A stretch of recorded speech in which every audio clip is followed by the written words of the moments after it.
దేవుని పరిశుద్ధ నామమునకు స్తోత్రము కలుగును గాక. దేవుని బిడ్డలారా, దేవుని ఆరాధించడానికి వచ్చిన మీ అందరికీ కూడా ప్రభు నామమున వందనాలు. పరిశుద్ధ గ్రంథములో నుండి నిర్గమాకాండము 10వ అధ్యాయము 28వ వచనము చదువుతున్నాను, జాగ్రత్తగా ఆలకించండి. గనుక ఫరో, నా ఎదుట నుండి పొమ్ము, భద్రము సుమ్మి నా ముఖమికను చూడవద్దు, నేను నా ముఖమును చూచు దినమున మరణమవుదు అని అతనితో చెప్పాను. చిన్న మాట ప్రార్థన చేద్దాం. ప్రేమ కలిగిన దేవానికి స్తోత్రములు నాయన. ఈ యొక్క పునరుద్ధాన పరిశుద్ధ దినములు నాయన ఇచ్చిన సహవాసం బట్టి వందనాలు చెల్లిస్తున్నాం ప్రభువా. ప్రారంభ ప్రార్థన నుండి నీ గంట వరకు నడిపించావు, నీకు స్తోత్రం. నీ పరిశుద్ధ శరీర రక్తంలో పాల్పొని కృపనిచ్చావు. మా బీద కానుకలు అంగీకరించారు, స్వీకరించారు, నీకు స్తోత్రాలు చెల్లిస్తున్నాం ప్రభువా. నీకు వందనాలు స్తోత్రాలు చెల్లిస్తాం. తిరిగి నాయన విశ్రాంతిలోకి వెళ్తుండగా నీ మాటను మారుదల పెట్టి నాతో మాతో అందరితో మీరు మాట్లాడి నీ చిత్తమును బయలుపరిచి నీ స్వరం వినిపించి, అయ్యా మీరు మాట్లాడదలుచుకున్నది మా అందరితో దేవా మరొకసారి ప్రభువా దేవా నీ వాక్కును బయలుపరిచి మాతో మాట్లాడమని ప్రార్థిస్తున్నాను. నాతో మాట్లాడము, అందరితో మాట్లాడము నాయన. నాకు కనపడము, అందరికీ కనపడమని ప్రార్థిస్తున్నాను. యేసునామమున అడిగి వేడుకుంటున్నాం మా పరమ తండ్రి, ఆమేన్. దేవుని పరిశుద్ధ నామమునకు స్తోత్రం. దేవుని బిడ్డలారా, దేవుని చేత ఏర్పరచబడిన నాయకుడు, సేవకుడు అయిన మోషే ఐగుప్తు నుండి ఇజ్రాయేలు ప్రజలను దేవుడు తన ప్రజలను విడిపించడానికి ఏర్పరచుకున్న నాయకుడు మోషే ఫరోతో మాట్లాడుతున్నాడు. మా ప్రజలను పోనివ్వండి అని చెప్తూ ఉన్నాడు. మా ప్రజలను విడిచిపెట్టండి, మేము వెళ్తాము అని మోషే చెబుతూ ఉన్నాడు. దేవుని బిడ్డలారా, మరి ఎన్నిసార్లు ఆ విధంగా చెప్పినప్పటికీ కూడా మోషే హృదయం కఠినము చేసుకున్నాడు.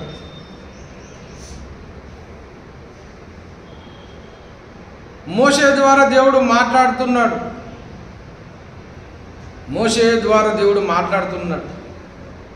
నా ప్రజలను పోనివ్వండి అని చెబుతూ మోషే ద్వారా మాట్లాడుతున్నప్పటికీ కూడా ఫరో కఠినముగా తన మనసు మార్చుకొని అతడు హృదయాన్ని కఠినపరుచుకొని పోనివ్వడాయను. దేవుని బిడ్డలారా, దయచేసి చూడండి, 10వ అధ్యాయము 20వ వచనం చదువుతున్నాను. అయినను యెహోవా ఫరో హృదయమును కఠినపరచెను, అతడు ఇజ్రాయేలును పోనీయడాయను.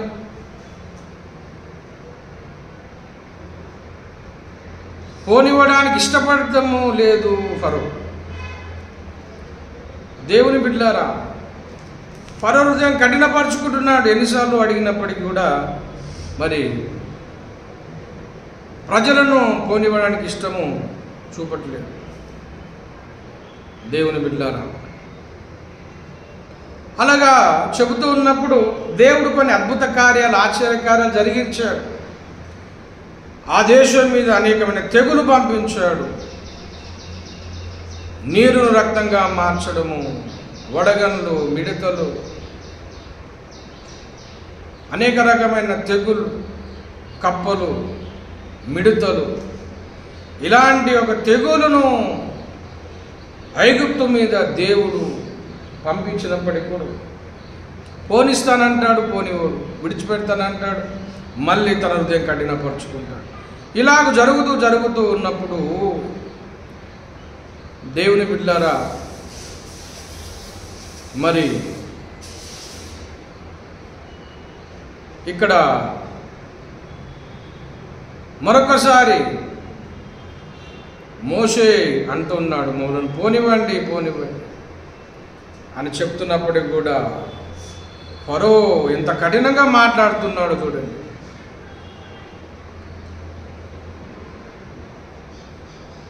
ఫరో ఎంత కఠినంగా మాట్లాడుతున్నాడో చూడండి. నా ఎదురు నుండి పొమ్ము, భద్రము సుమ్మి, జాగ్రత్త, నా ముఖమిగా చూడొద్దు అని చెప్తున్నాడు. నా ముఖం చూడొద్దు, మళ్ళీ నా ఎదురు కనబడొద్దు నువ్వు అని అహంకారమైన మనసు చేత బెదిరిస్తూ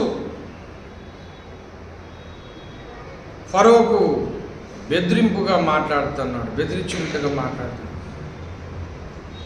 దేవుని బిడ్డలారా, ఎందుకు అంతగా అతడు మాట్లాడుతున్నాడు అంటే దయచేసి చూడండి. ఎప్పుడైతే ఈ తెగులు పంపిస్తూ ఉన్నాడో ఆ తెగులకు విరుగుడుగా వీళ్ళు కూడా ప్రయత్నం చేశారు. ఐగుప్తు యొక్క శకునగానులు, ఐగుప్తు యొక్క ఒక మంత్రగానులు కూడా ప్రయత్నం చేశారు, కానీ వారి వలన కాలేదు. దేవుని బిడ్డలారా, వాళ్ళు చేయలేకపోయారు.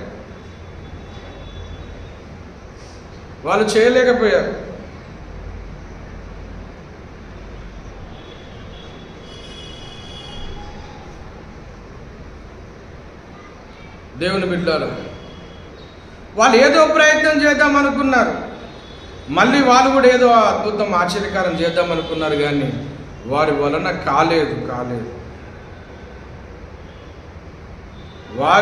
కాలేదు. ఎప్పుడైతే ఈ పరిస్థితి ఎదుర్కోవడానికి ప్రయత్నం చేశాడు మళ్ళీ ఫరో, కానీ వాళ్ళ వల్ల కాలేదు. దేవుని యొక్క అద్భుత ఆశ్చర్య కార్యాలు, దేవుని శక్తి చూసినప్పుడు దేవుని బిడ్డలారా, ఆ శక్తి ఎదుట నిలవలేకపోయారు, గెలవలేకపోయారు, ఓడిపోయే పరిస్థితి వాళ్ళకు అర్థమైపోయింది. మా వల్ల కాదు, ఈ దేవుని ఎదుట మేము నిలబడలేము, మీ ఎదుట మేము నిలబడలేము అని దేవుని బిడ్డలారా వాళ్ళు ఒప్పేసుకున్న పరిస్థితి వస్తావు.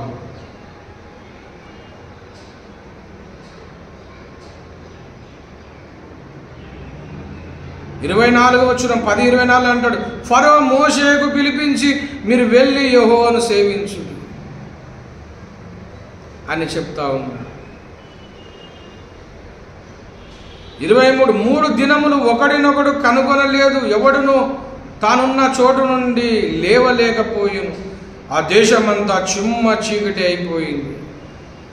21 అందుకు యెహోవా మోషేతో, ఆకాశం వైపు నీ చేయి చాపము, ఐగుప్తు దేశం మీద చీకటి నీ చేతికి తెలియనంతగా అక్కడేముంది, చిక్కని చీకటి కలుగును, కమ్మెను. చీకటి అంతా కమ్ముకుంది దేవుని బిడ్డ. ఐగుప్తు దేశమంతా 3 దినములు గాఢాంధకారమాయను. 22వ వచనం. ఇలాంటి పరిస్థితి కలిగినప్పుడు వాళ్ళు భయభ్రాంతులు అయిపోయారు. మనము ఈ పరిస్థితిని మనం ఎదుర్కోలేమని ఫరోకు అర్థమై అప్పుడు ఏం చేస్తాడంటే, ఆయన ఏం మాట్లాడుతున్నాడంటే, దేవుని బిడ్డలారా, నా ఎదురు నుండి వెళ్ళిపో అని చెప్తున్నాడు. నా ఎదురు నుండి వెళ్ళిపో, నా ఎదురు నువ్వు ఉండవద్దు, జాగ్రత్త సుమ్మి, నాకు మళ్ళీ నీ ముఖం చూపించవద్దు, వెళ్ళిపో ఇక్కడి నుంచి అని అతను భయపెట్టినట్టుగా, దౌర్జన్యంగా, అన్యాయంగా, దాడి చేసినట్టుగా మాట్లాడుతున్నాడు ఫరో. దేవుని బిడ్డలారా, ఎప్పుడైతే ఒక విషయాన్ని గమనించాలి, ఇద్దరు వ్యక్తుల మధ్యలో వాదము తరగం ఎప్పుడైతే నడుస్తూ ఉంటుందో, ఒక వ్యక్తి ఓడిపోతున్నాడని అర్థమైనప్పుడు, ఇతనితో నేను వాదించలేను, తరిగించలేను, ఇతనిని ఎదుర్కోలేను, ఇతనికి నేను సరైన సమాధానము చెప్పలేను అని అర్థమైనప్పుడు ఆ వ్యక్తి ఏం చేస్తాడో తెలుసా? దాడి చేయడానికి చూస్తాడు. ఆవేశపడతాడు, గొడవ పడడానికి చూస్తాడు. ఇది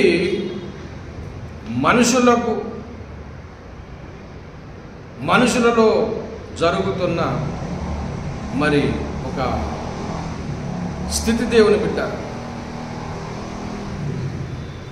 ఎప్పుడైతే ఓడిపోతున్నానో అర్థమవుతుందో అప్పుడు వాడు తొండి చేయడానికి చూస్తాడు. ఓడిపోతున్నప్పుడు వీడు చేసే పని ఏంది? ఇక ఎదురు దాడి చేయాలి, లేకపోతే ఆ ఓటము ఒప్పుకోవద్దు, ఏదైనా గలిబిలి చేయాలి, గొడవ చేయాలి, బెదిరించాలి, అన్యాయంగా మాట్లాడాలి. ఇలాంటి పనులకు పూనుకుంటాడు. ఎప్పుడు ఈ పరిస్థితి వస్తుంది అంటే గెలవలేని పరిస్థితులు, గెలవలేని పరిస్థితుల్లో, వాదించలేని స్థితిలో, రుజువులు చూపించలేని స్థితిలో, తర్కము ఓడిపోయే పరిస్థితిలో అప్పుడు గొడవ పడడానికి దిగుతాడు.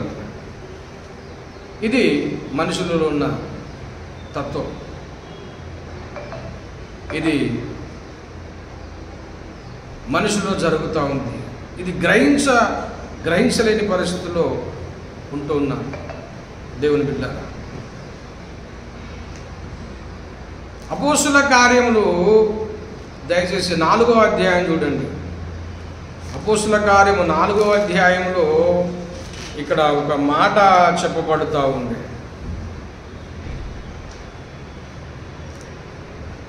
17వ వచనం.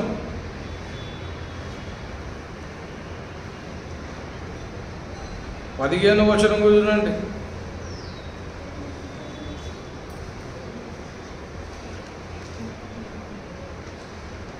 16వ వచనం. ఈ మనుషులను మనమేమి చేయుదుము? వారి చేత ప్రసిద్ధమైన సూచక క్రియ చేయబడి ఉన్నదని యెరూషలేములో కాపురున్న వారికి అందరికీ స్పష్టమే. అది జరగలేదని చెప్పజాలము. అయినను ఈ ప్రజలలో ఇంకా వ్యాపించకుండుటకై ఇక మీదట ఈ నామను బట్టి ఏ మనుషులతోనైనను మాటలాడవద్దని మనము వారిని బెదురు పెట్టవలనని చెప్పుకొనిది. దేవుని బిడ్డలారా, ఇక్కడ జరిగిన విషయం ఏంటో తెలుసా? 3వ అధ్యాయము ప్రారంభములో ఆ శృంగారమైన దేవాలయం ఎదురు ఒక కుంటివాడు ఉన్నాడు. అక్కడ అద్భుతము యోహాను, పేతురు జరిగించారు. ఆ కుంటివాడు బాగుపడ్డాడు. పుట్టింది మొదలుకొని కుంటివాడు అయిన ఒక మనుషుడు శృంగారమ దేవాలయం వద్ద ఉన్నాడు. పేతురు, యోహాను అక్కడికి వచ్చారు, వాడిని స్వస్థపరిచారు. దేవుని బిడ్డలారా, ఆ వ్యక్తి ఎంత వయసు గలవాడు అంటే 4:22. స్వస్థపరచుట అను ఈ సూచక్రియ ఎవని విషయములో జరిగినో వాడు 40 ఏళ్ల కంటే ఎక్కువ వయసు గలవాడు. ఆ స్వస్థత పొందిన వాడు 40 ఏళ్ళ వయసు గలవాడు, స్వస్థత పొందాడు. అయితే ఈ స్వస్థత పొందుట అనేది అక్కడున్న శాస్త్రులకు, పరిచయులకు, కొంతమందికి అక్కడున్న మరి వ్యతిరేకులకు నచ్చలేదు. దేవుని బిడ్డలారా, నచ్చలేదు, అది ఇష్టపడలేదు. అది ఇష్టపడకపోవటమును బట్టి ఏం చెప్తా ఉన్నారంటే,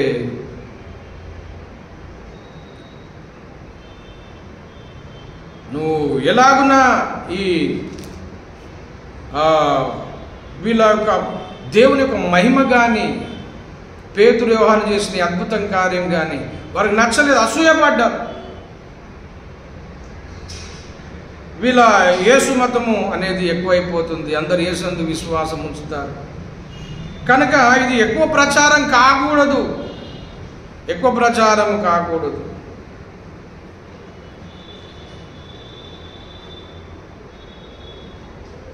పేతురు, యోహాను యేసు కోసం సువార్త చెప్పారు. 3:8 అంటాడు. 7లో కూడా పేతురు, యోహాను మధ్యను నిలబెట్టి మీరు ఏ బలము చేతే నామను బట్టి తిని చేసిదని అడగగా వాళ్ళని అడుగుతా ఉన్నారు. 5వ వచనంలో మరునాడు వారి అధికారులు పెద్దలు శాస్త్రులు యెరూషలేములో కూడుకొనిరి. ప్రధాన యాజకుడైన అన్నయ్యు కయాపయు యోహానును అలెస్సంద్రులు ప్రధాన యాజకులు బంధువులందరూ వారితో కూడా ఉండిరి. వాళ్ళు అంటున్నారు అందరు కలిసి, వారు పేతురు యోహాను మధ్యలో నిలబెట్టి ఏమంటున్నారంటే, మీరు ఏ బలము చేత ఇలాంటి అద్భుత కార్యము ఏ విధంగా చేశారు అని పేతురు యోహాను అడిగినప్పుడు పేతురు చెప్తున్నాడు. 8వ వచనంలో, పేతురు పరిశుద్ధాత్మతో నిండినవాడా ఇట్లా నేను, ప్రజలారా అయ్యలారా పెద్దలారా, ఈ దుర్బలునికి చేయబడిన ఉపకారం గురించి వాడు దేని వల్ల స్వస్థ పొందెను, నేడు మిమ్మును విమర్శించున్నారు గనుక మీరందరూ ఇశ్రాయేలు ప్రజలందరూ తెలుసుకోవలసినదేమనగా, మీరు సిలువ వేసినట్టు మృతులలో నుండి దేవుడు లేపి ఉన్నాడు. మీరు సిలువ వేసినట్టు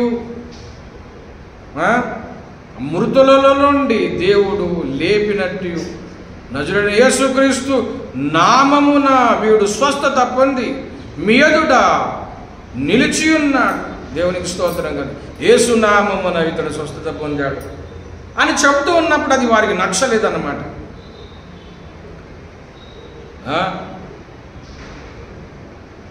వాళ్ళు విద్య లేని పామరులు అని చెప్తున్నాడు. చూడండి 13లో, వారు పేతురు యోహాను ధైర్యమును చూసినప్పుడు వారు విద్య లేని పామరులు అని గ్రహించి ఆశ్చర్యపడ్డారు. అరే వీరు విద్య లేని పామరులు ఇంత అద్భుతమైన కార్యం ఎలా చేస్తున్నారని ఆశ్చర్యపడ్డారు. దేవుని బిడ్డలారా, మరి ఇలాంటి పరిస్థితి వస్తూ ఉన్నప్పుడు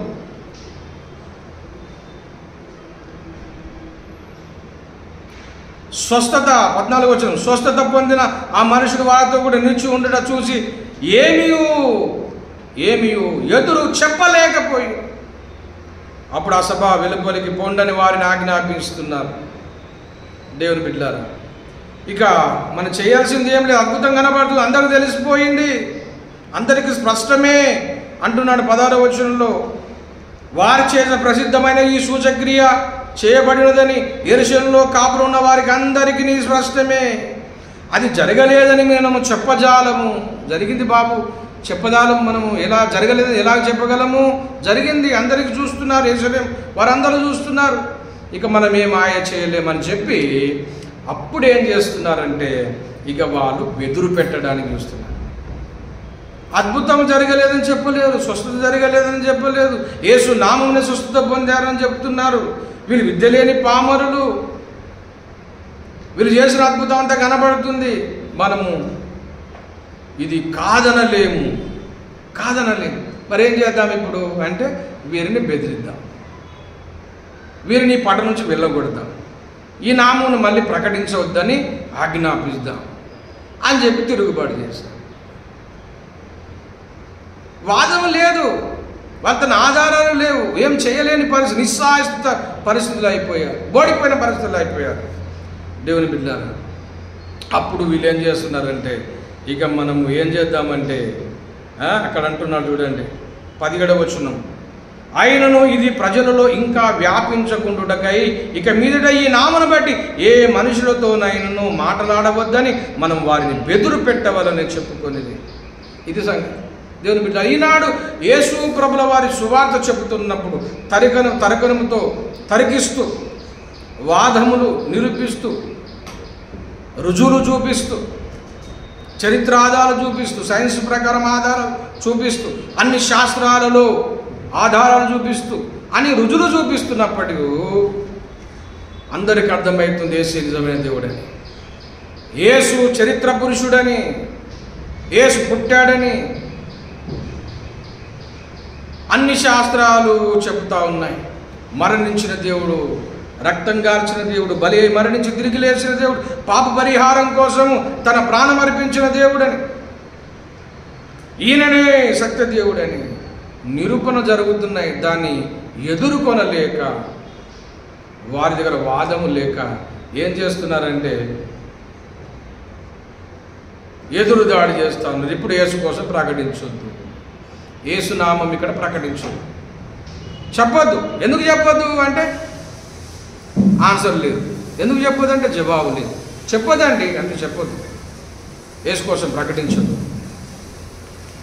యేసు కోసం ప్రకటించొద్దు అని చెప్తా ఉన్నాయి దేవుని బిడ్డలు.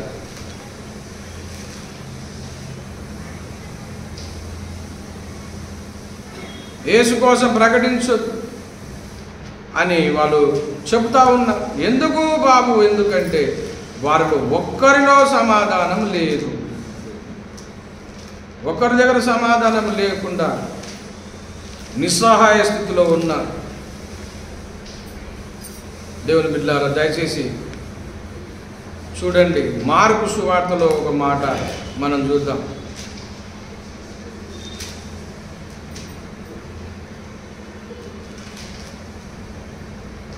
15వ అధ్యాయం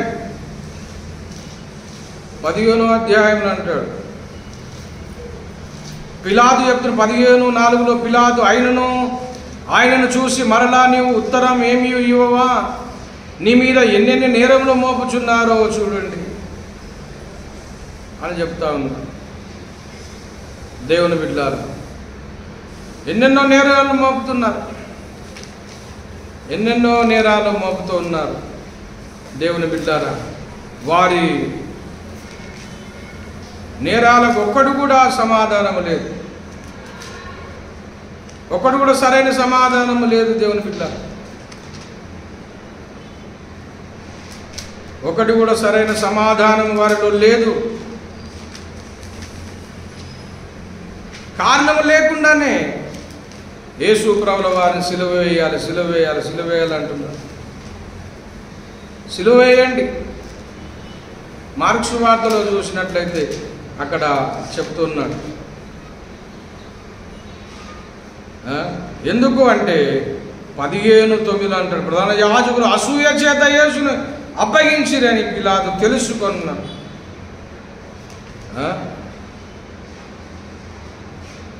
13:56 అంటాడు, అనేకులు ఆయన మీద అబద్ధ సాక్ష్యములు పలికిరి, వారి సాక్ష్యములు ఒకదానికొకటి సరిపడలేదు. 59 అబద్ధ సాక్ష్యములు చెప్పిరి కానీ అలాగైనను వీరి సాక్ష్యములు సరిపడలేదు. దేవుని బిడ్డలారా, ఎన్ని చెప్పినా వాళ్ళ సాక్ష్యాలు సరిపడలేదు.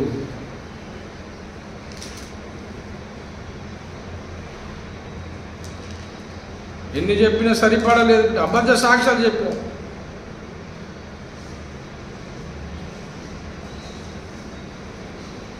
దయచేసి లూకాసు వార్త 23:15 చదువుతున్నా. ఏ రోజునకు కూడా కనబడలేదు.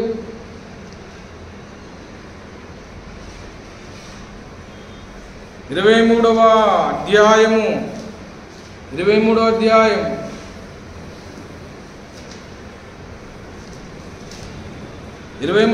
14 చదువుతున్నాను.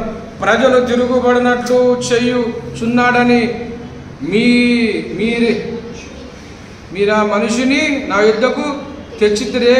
ఇదిగో నేను మీ ఎదుట ఇతనిని విమర్శింపగా మీరితని మీద మోపిన నేరములు ఒక్కటైనను నాకు కనబడలేదు. ఏ రోజు కూడా కనబడలేదు. అతని యొద్ద తిరిగి పంపాను కదా, ఇదిగో మరణమునకు తగినది ఇతడు చెయ్యలేదు అని చెబుతున్నారు. మరణము తగినది యేసు ప్రభుల వారు ఏం చేయలేదు. కానీ 10 అంటాడు, కాబట్టి నేను ఇతన్ని శిక్షించి విడుదల చేయుదునని వారితో చెప్పగా వారందరూ ఏమంటున్నారంటే, వీరిని చంపివేసి మాకు బరబ్బను విడుదల చేయమని ఏకగ్రీవంగా కేకలు వేశారు. దేవుని బిడ్డలారా, 21వ వచనం వారు వీరిని సిలువేయమని అని కేకలు వేసిరి. సిలువేయండి. ఎందుకు వేయాలి? పిలాతు అడుగుతున్న 22లో 3వ మారు అతడు ఎందుకు ఇతడు ఏ దుష్కార్యము చేసను? ఇతని యందు మరణము తగినది ఏ నేరము నాకు కనబడలేదు కదా అని అడుగుతున్నాడు. ఎందుకయ్యా సిలువేయమంటున్నారు? ఎందుకు చెప్పండి అంటే కారణం లేదు. సిలువేయండి. దేవుని బిడ్డలారా, ఇప్పుడు సమాజం ఎలా తయారైపోయిందంటే నోరున్నవాది ఊరు అన్న సామెత ప్రకారం పెద్ద నోరు ఎవరిదంటే వారు గెలుస్తారండి. మెల్లగా మాట్లాడేవాడు ఓడిపోతాడు. వాళ్ళు కేకలు వేస్తున్నారు, మనం బరబ్బా నిలిపించి యేసు సిలువేయండి. వారి కేకలే గెలిచింది.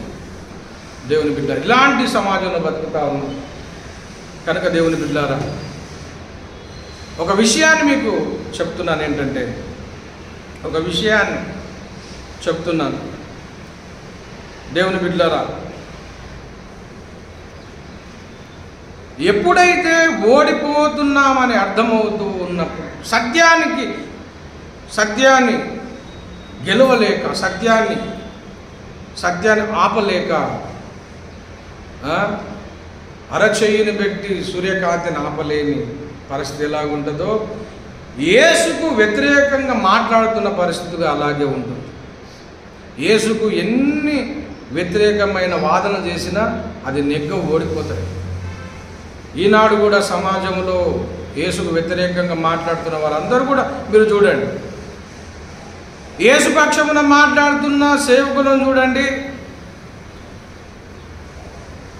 క్రీస్తుకు వ్యతిరేకంగా విరోధంగా మాట్లాడుతున్న వారిని చూడండి, క్రీస్తు వ్యతిరేకులను మాటలు చూడండి, మతోన్మాదుల ఒక మాటలు చూడండి.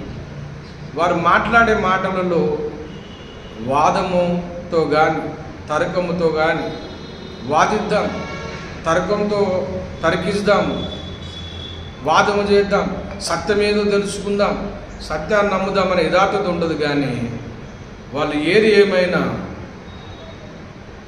గెలవలేం కదా, వాదములు సమాధానం చెప్పలేం కదా. వీరు చెప్తారు సమాధానం, వీరు అడుగుతారు, మాకు అర్థం కాలేదయ్యా ఈ విషయం చెప్పండి అన్నప్పుడు వాళ్ళు లేని పరిస్థితులు ఏం చేస్తారంటే ఇక బూతులు మాట్లాడడం, రెచ్చిపోయి మాట్లాడడం, గొడవ పడడం, ఏది పడుతుంది మాట్లాడడం, పెద్ద నోరు వేసుకొని మాట్లాడడం. ఈ పెద్ద నోరు వేసుకొని తిరగబడి మాట్లాడడం, అన్యాయంగా మాట్లాడడం, దౌర్జన్యంగా మాట్లాడడం, గొడవ పడడం, చెడ్డ మాటలు మాట్లాడడమే తప్ప అతడు అడుగుతున్నాడు ప్రశ్న, నేను జవాబు ఇవ్వాలనే జ్ఞానము లేదు. అతను అడుగుతున్నాడు కదా, నేను కూడా సమాధానం ఇద్దామనే మరి జ్ఞానము లేదు. ఎందుకు అంటే అక్కడ వాళ్ళు ఓడిపోయే పరిస్థితి ఉంది, సమాధానం చెప్పలేని పరిస్థితి. కనుకనే వాళ్ళు గొడవ పడడానికి చూస్తున్నారు. నేను మొదట్లో అదే చెప్పాను, ఓడిపోయే పరిస్థితి ఎప్పుడు వస్తుందో ఓడిపోయే వ్యక్తి వాదానికి దిగుతాడు, గొడవ పడతాడు. క్రీస్తు పక్షంలో అనేకులు మాట్లాడుతున్నారు, యూట్యూబ్లో మాట్లాడుతున్నారు, టీవీలో మాట్లాడుతున్నారు.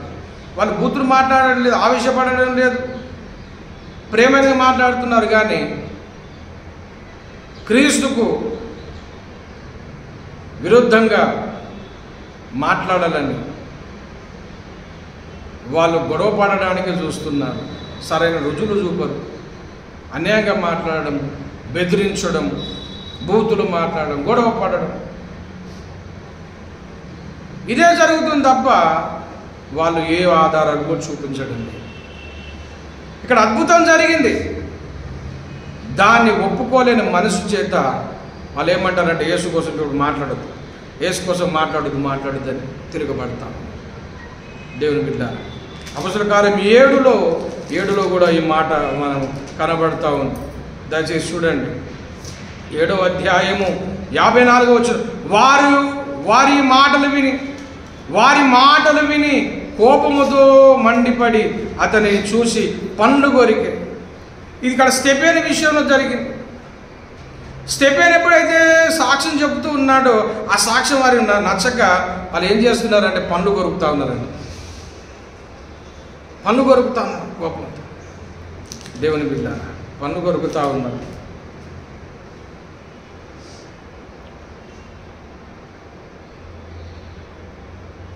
అపొస్తలుల కార్యం 5:33లో వారి మాట విని అత్యాగ్రహము తెచ్చుకొని వీరిని ఉద్దేశించగా, అత్యాగ్రహంతో చంపాలనే ఆవేశం స్టెఫెను మీద, చంపాలన్న కోపం. ఎందుకు చంపాలి అని చెప్తా ఉన్నాడు, అని చెప్తా ఉన్నాడు.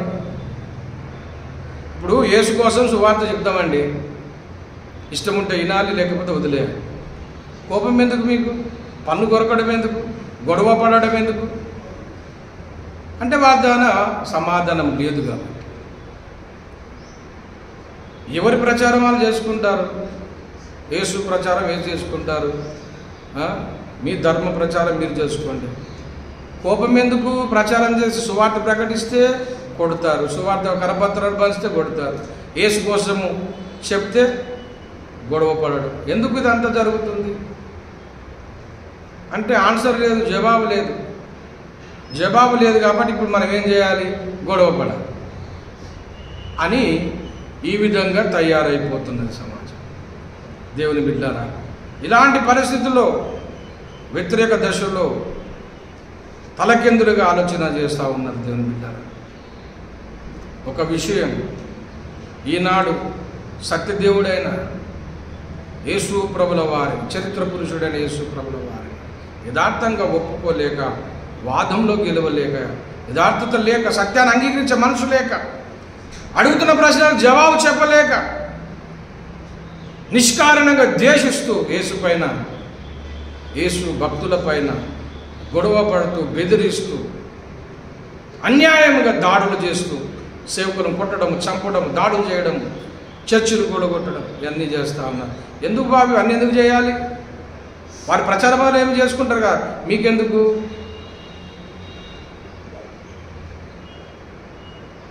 సరే మాట్లాడదాము, వారి వాదన వాళ్ళు చెప్తారు, మీ వాదన మీరు చెప్తారు, చెప్పుకోండి. గొడవెందుకు? కోపం ఎందుకు వస్తుంది మీకు? మా ప్రభు అయితే చెప్పాడు, పరిశుద్ధ గ్రంథం చెప్పాడు, హేతు అడుగు వారికి ప్రతి వారికి సాత్వికతో సమాధానం చెప్పమన్నాడు పేతురు పత్రికలో. మీరు అడగండి, మేము సమాధానం చెప్తాం. మీరు ఎన్ని ప్రశ్నలు అడిగినా దానికి సమాధానం బైబిల్లో ఉంది, మేము చెప్తాం. విన ఓపిక మీకు లేదు, ఓపిక లేక గొడవ పడడానికి చూస్తూ ఉన్నాం. గొడవ పడడం, విన ఓపిక లేదు, అర్థం చేసుకునే ఓపిక లేదు. మీకు ఒకటేముందంటే గొడవ పడాలి, దౌర్జన్యంగా దాడి చేయాలి, బెదిరించాలి. ఇదే తప్ప సత్యాన్ని గ్రహించే మనసు లేదు. మా గురువు గారు అద్దంకి రంజిత్ తోఫిరాయ్ గారు దాదాపు 7 సంవత్సరాలు అవుతుంది TV5లో మరి డిబేట్ జరిగింది. ఓఫిర్ గారు అడిగారు, ఐదవ క్రైస్తవం గ్రంథము నుంచి ఈ 39 పేరులు ఉన్న వాటిని చదువు చెప్పారు. ఈ పేర్లకు అన్నిటికి కూడా అర్థం ఏంటో చెప్పండి. అన్నంబై ప్రజాపతి అనే ఉంది, దీనికి అర్థం ఏంటయ్యా? ఈ నెరవేర్పు ఎక్కడ జరిగింది? దీనికి అర్థము ఏ దైవములో కనబడుతుంది? ఈ 39 నామకరణములో ఈ పేర్లు ఉన్నాయి కదా, వీటన్నిటికి అర్థం ఏంటి? ఈ అన్ని లక్షణాలు కలిగిన దైవం ఎవరు? నాకు చెప్పండి, నేర్చుకుంటానని అడిగాడు. ఒక్కరు సమాధానం చెప్పలేదు. అందరూ కూడా అన్యాయంగానే మాట్లాడారు. ఆ డిబేట్ సమాధానం లేదు, ఇప్పటి వరకు సమాధానం లేదు. సమాధానము లేదు కాబట్టే గొడవలు తీస్తున్నారు. సమాధానం లేదు కాబట్టే గొడవలు తీస్తూ ఉన్నారు. దేవుని బిడ్డ,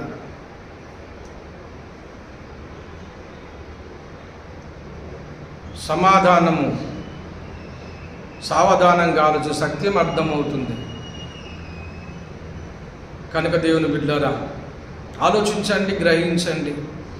సత్యాన్ని గ్రహిస్తే, మీరు యథార్థవంతులైతే సత్యాన్ని తెలుసుకోగలుగుతారు. సత్యదేవుడు మీ యొక్క కన్నులు తెరిపించాలని ప్రార్థన చేస్తూ ఉన్నాము. ప్రేమతో ప్రకటిస్తూ ఉన్నాము. గ్రహించండి, సత్యాన్ని తెలుసుకోండి, రక్షణ పొందాలని ప్రేమపూర్వకంగా మీకు మనవి చేస్తున్నాము. దేవుడి మాటలు దీవించుగాక. ప్రార్థన చేసుకుందాం. ప్రేమ కలిగిన మా పరిశుద్ధ పరమ తండ్రి యేసయ్యానికి స్తోత్రం. చెప్పబడిన వాక్యము తండ్రి అందులో వినికిల్లో అయ్యా ఫలింపజేయండి, ఆలోచింపజేయమని ప్రార్థిస్తాం.